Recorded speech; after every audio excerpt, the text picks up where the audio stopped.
اینجا برلین و من دکتر جان طغرلویف. درود بر شما هموطنان عزیز. چند روز است که با خویش تباران و نه تنها به خویش تباران و دادرزاده و خواهرزاده ها و با اهالی وارو روستایی که من در اونجا به دنیا آمدم فشار و تضییق به طور بیرحمانه ادامه دارد. این کارها را کی میکند؟ نماینده های کمیته دولتی امنیت ملی و وزارت کارهای داخلی تاجیکستان. برای همین من شخصا به سیدمومن یتیمو و رمضان رحیمزاده مراجعه میکنم. ما مخالف سیاسی شما هستیم، نه مخالف عزت و جان شما. شما گمان نکنید که از دست ما نامردی نمی آید. ما بسیار کارها را می توانیم کنیم، لیکن ما به کارهای پست، پلید، زشت دست نزدیم و دست نمیزنیم. اما هر کار ابتدا و انتها دارد. شما ناتوانها، ناکسان، ملعونان، شما جزاهای دست جمعی را نهادی نکردید. تا شما سید امیر ظهور بود رئیس امنیت، حمدین شریف بود وزیر کارهای داخلی، لیکن این کارهای پست را به خود روا نمیدیدند. باز یک بار میگویم خیانت شما آن است که شما جزاهای دست جمعی را نهادی نکردید. شما امروز با پیرزنها، با سالمردان، با کودکان، با زنان مبارزه میبرید. شما امروز خانواده های ما را، خویش و تباران ما را، یاران ما را، دوستان ما را، شناس و ناشناس های ما را شما امروز به گروگان گرفته اید.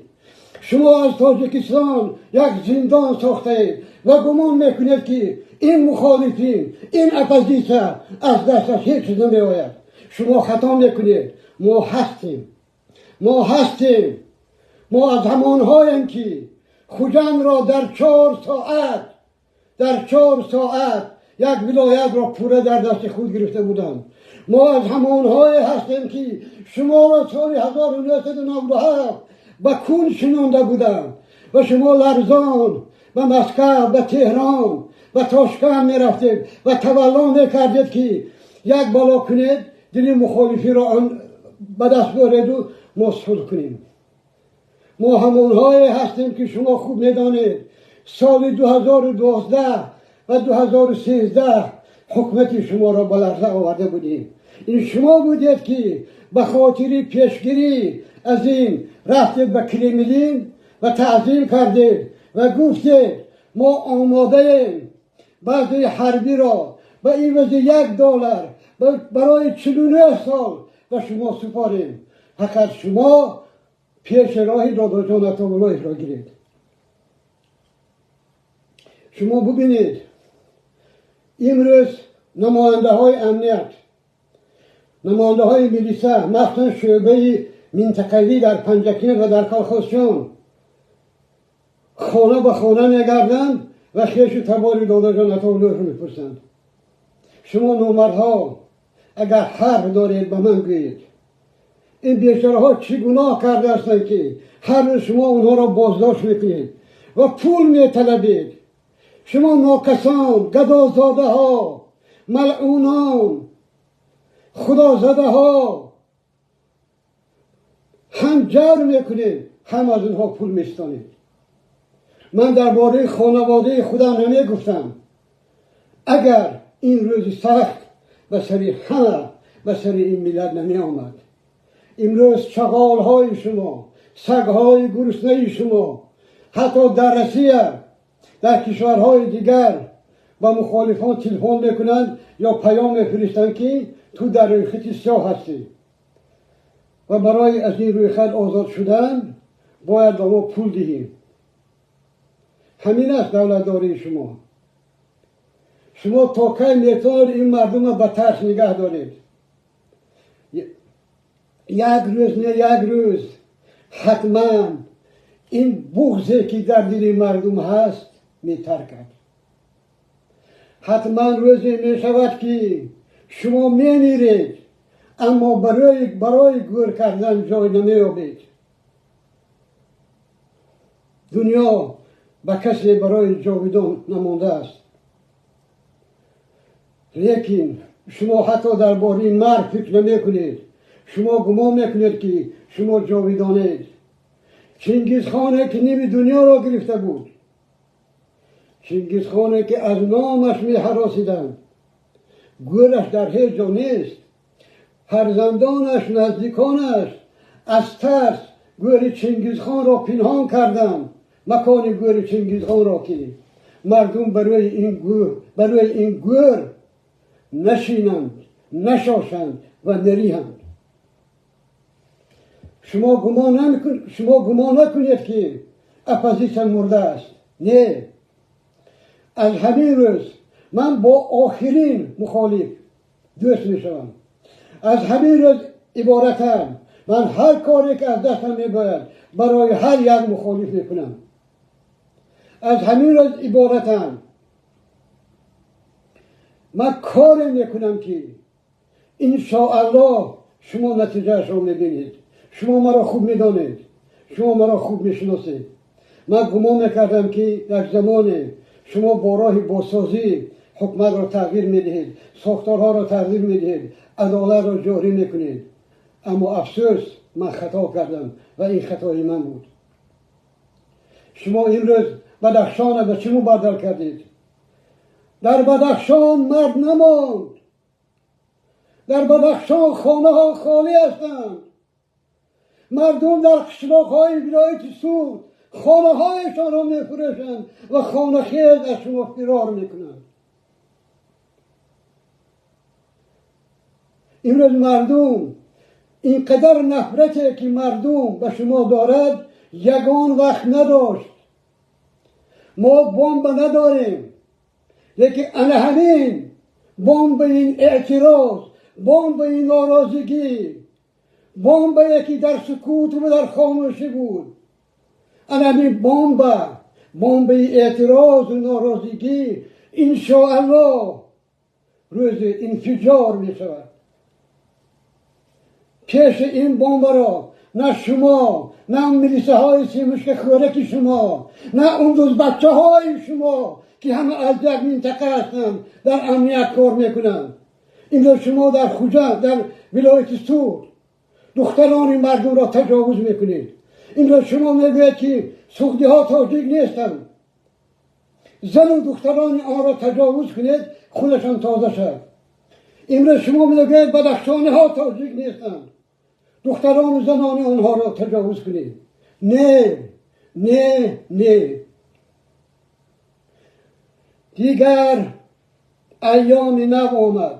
دیگر وقت آمد که هر یک کس و ناکس در پوستش احساس کرد که شما اولاد جنگیزید، شما بدتر از ضحاکید. شما در تاریخ تاجیکستان کسی چنین خیال نکرده به این ملت، به این خلق و به این مردم که شما به خود روا دیدید. شما با چی میفخرید؟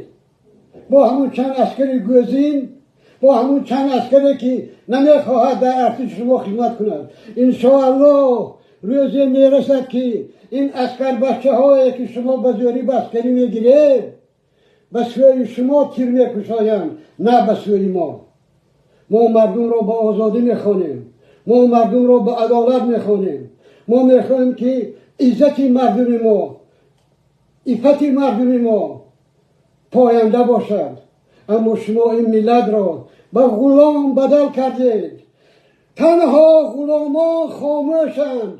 شما میخواهید که همه خاموش باشد. نه، ما غلام نیستیم. ما صدا میکنیم. ما مثل همون کاوه پیشدامن خود را، من نمیدونم نامبند خود را، کلاه خود را، رویمال بانوان خود را بیرق میکنیم، پرچم میکنیم و بر ضد شما خواهیم خیست. شما یک توده اوباش، یک توده ناکس، یک توده نادیده این تاجیکستان را به یک زندان بدل کردید که همه از اونها میگریزند. شما آنقدر کثیفید که میخواهید که هم مردم را تجاوز کنند، هم مردم را در زندان ها میکشید، هم مردم را آواره سرگردان میکنید. باز میخواهند که شما را دوست دارند. شما را خدا برای نفرت آفریده است. شما را خدا برای آن آفریده است که در چهره شما مردم شیطان را بینند. و این رژیم نه با دستان مخالفین، بلکه با دستان شما، با دستان دوست بچه های شما، با دستان آنهایی که پگان امنیت و پگان ملیسه دارند شکست میخورد و این شکست ناگزیر است. من به شما قسم میخورم، من باور دارم که از کوههای سربلندی برخشان، از جنگلزارهای نمیدانم رشتان حصار، از بلندی های وادی زرفشان، از قلعه های استرفشن و خوجند مردم به پا خواهم خیست. همون چیزی که یک سر میکشی من مثل ورق یا مثل آهن یا مثل پولاد حتما روز میدرد و رژیم شما در انهمی عرفه است. باور دارم روزی در یگان جا میمیرید، اما فرزندان شما به جای شما جواب نگیرند. باز یک بار تاکید میکنم، شما کاری میکنید که در دل مردم نفرت میکارید. شما ببینید یک طرفدار سالم ندارید. یک مرد بزرگی نیست که از رژیم شما حمایت کند. صاف از ترگی دارگریخته، صاف الکش، صاف بوم، صاف گدا درباره شما شعر می نویسند و با مخالفین پاسخ. ای برادران، ای مداحان، ای ستایشگران، شما آخرین بار کل در حمام بودید. شما آخرین بار کل در لب دریا سیاحت کردید. شما آخرین بار در کدام رستوران غذا خوردید؟ به خاطر 100 تومان 200 تومان خودتان رو میفروشید. اما در پس منظر این هجوم به خانواده و واره های عزیز من، هجوم به تمام مردم تاجیکستان میستند. من امروز از همین منبر از خویشاوندان خودم، از پیوندان خودم، از دوستان خودم، از یاران خودم عذر میپرسم. ما را ببخشید که ما رحم کردیم، ما را ببخشید که ما شفقت کردیم، ما را ببخشید گمان کردیم که ما با سخنگویی و اینها اصول دولتداری ناموزیم. اما امروز به آن رسیدم که شغال میماند. امروز به آن رسیدم که چوز میماند. امروز به آن رسیدم که ناکس میماند. همدیاران عزیز،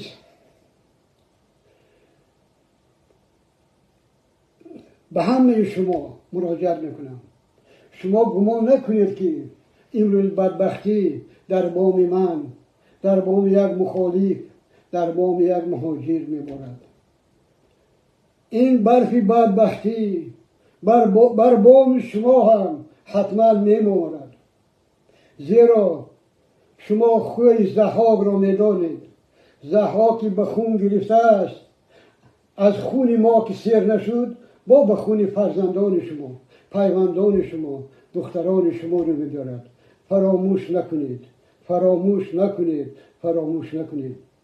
من بعد چند روز یک پیامی به ملت دارم که در آنجا همه پیشنهادهای خودم را درباره آینده تاجیکستان، امروز تاجیکستان، دیروز تاجیکستان حتما خواهم گفت. اما امروز از شما یک خواهش دارم، نترسید. وقتی که خر احترام میکنی خر لغت میزند. وقتی که خر سوار میشی لجام میزنی خر به تو اطاعت میکنه. وقتی که سگ دیوانه به تو عقل میکند گریزی، این سگ باید جسورتر میشود. این امنیتی های و این ملیسه های یتیم و رمضان رحمزاده، اینا همون سگ و همون شغال ها هستند و همون بوزا اینا یک کار خیانت دیگر هم کردن که ملت بوز کردن، خبرکش کردن، سکش کردن. حالا سه توجیه هم جای شود از همدیگرش میترسد که یکی از همینا یا اگنت امنیت هست یا اگنت وزارت داخله. برای همین نام این اگنت ها را نام به نام باید نویسید، به معرکه ها دعوت نکنید، رد معرکه کنید. تا هر روزی که شما میترسید، تا هر روزی که شما به آنها پول میدهید، اشکمی آنها کلام میشد. آنها برای خود خونه های نو، قصرهای نو میسازند و زمین چهارم و پنجم و دهم میگیرند. برای همین نباید ترسید. یگانه راه ترس را از خود دور کردن، دیوار ترس را شکستن. آدم یک بار زندگی میکند، تنها یک بار. برای همین مرگ در آزادی، مرگ با عزت، مرگ با سری بلند از همه چیز بالا است. اصلا زندگی معنی ندارد. شما از کی میترسید؟ از همون یک سیموشک فروشک؟ اگر هوای در یک گوشه دارید و گوشش تابید دیگر گفت نمیزند. همون مولایی که خبرکشی میکند ریش بزرگل که سوزید. در تاجیکستان جنگ شهروندی سر شد. در تقویم تاجیکستان سال 1992 است. 1992 2024 نیست.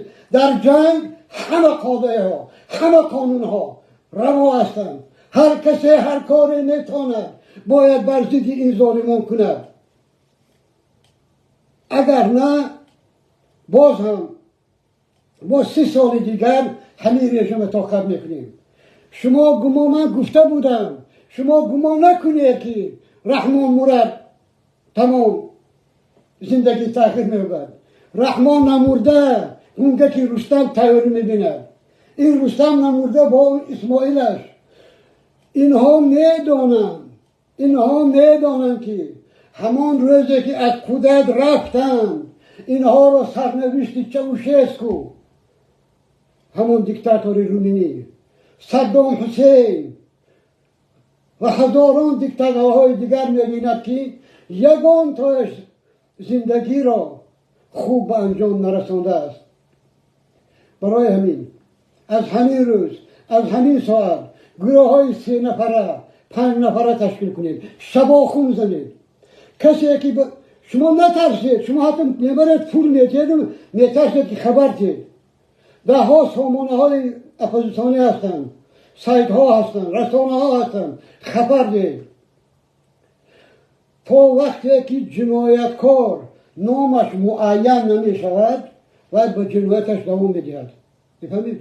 برای همین باید که هر یکی شما کشاف باشید، هر یکی شما باید اپراتور باشید، هر یکی شما باید سخنگوی باشید. همه زندان ها رو نمیتونن پر کنند. در زندان ها جا نیست.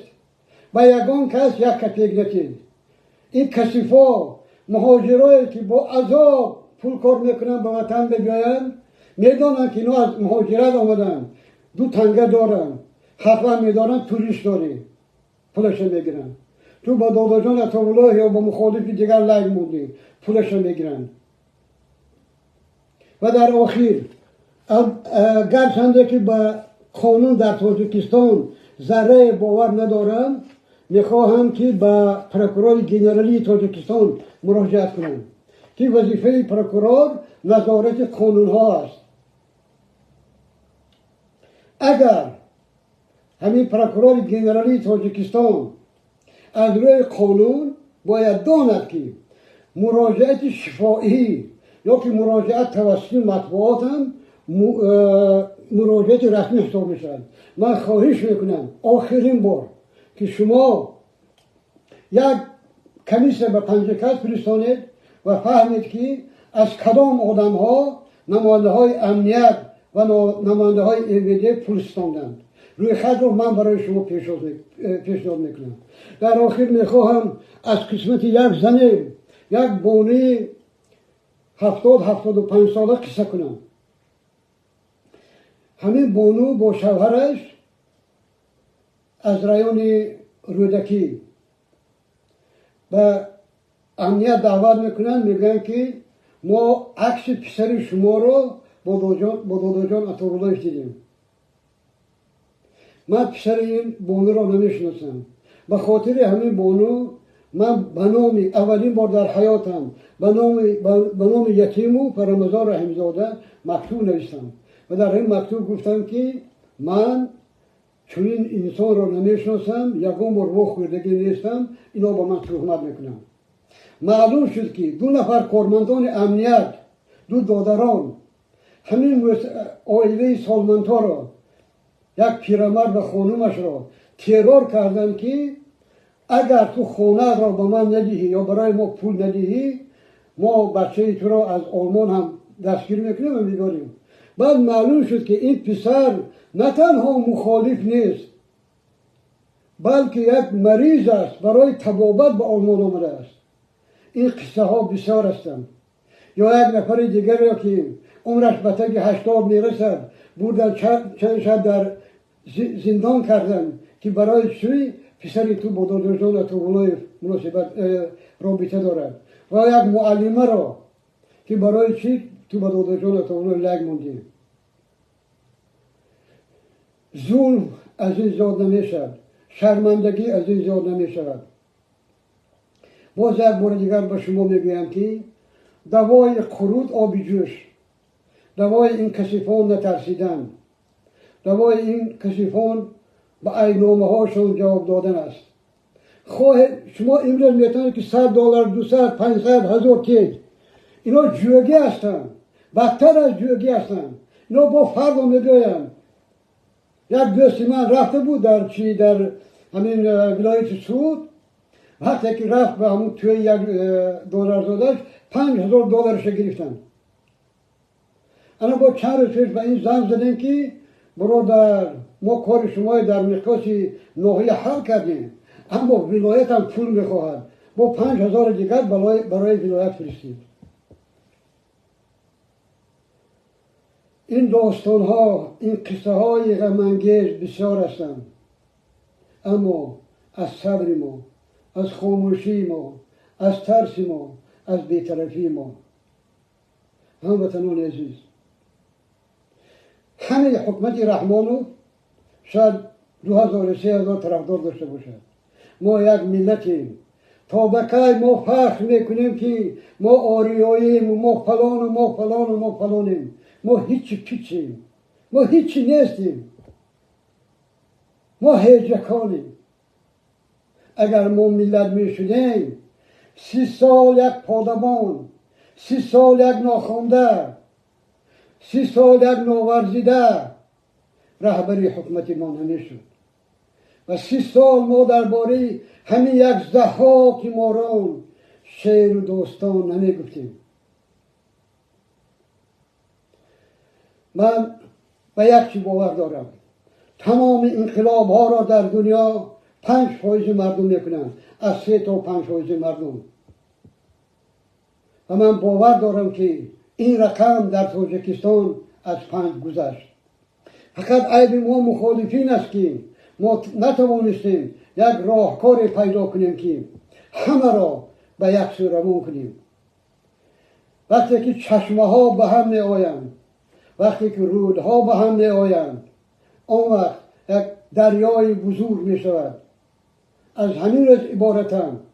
وظیفه من همچون یک آدمی که در مخالفت کمی هم باشد تجربه دارم، به هم آوردن همین چشمه ها، همین رودخانه ها به یک دریای عظمت هستند که این دریا حتما به تاجیکستان انقلاب را خواهد آورد. این دریای خروشان مگس و خار و خسها را خواهد رفت. این دریای خروشان به زمین های خشکیده تاجیکستان سبزه و گل را خواهد آورد. در این دریای خروشان من باور دارم که مردم تاجیکستان طهارت باطن میکنند. ما باید ظاهر پرستی نکنیم. امروز انسان بودن مخالف بودن است. امروز مرد بودن مخالف بودن است. امروز مسلمان بودن مخالف بودن است. امروز در راه حق بودن مخالف بودن است. پس مخالف باشید، مخالف بدی، مخالف خیانت، مخالف جنایت، مخالف ظلم و ظلمات. پاینده با تاجیکستان. خدا به همراه و تا دیدار در دوشنبه. فراموش نکنید که ما هستیم. هر یکی شما گوید که ما هستیم و از خود درک دهید و انشاءالله روز پیروزی نزدیک است. من به این باور دارم. من باور دارم که این مردم، این ملت، این نوبت و این دفعه به پا خواهد خیست. یا شهادت یا سعادت، یا مرگ یا زندگی. شعار دیگری ما نداریم.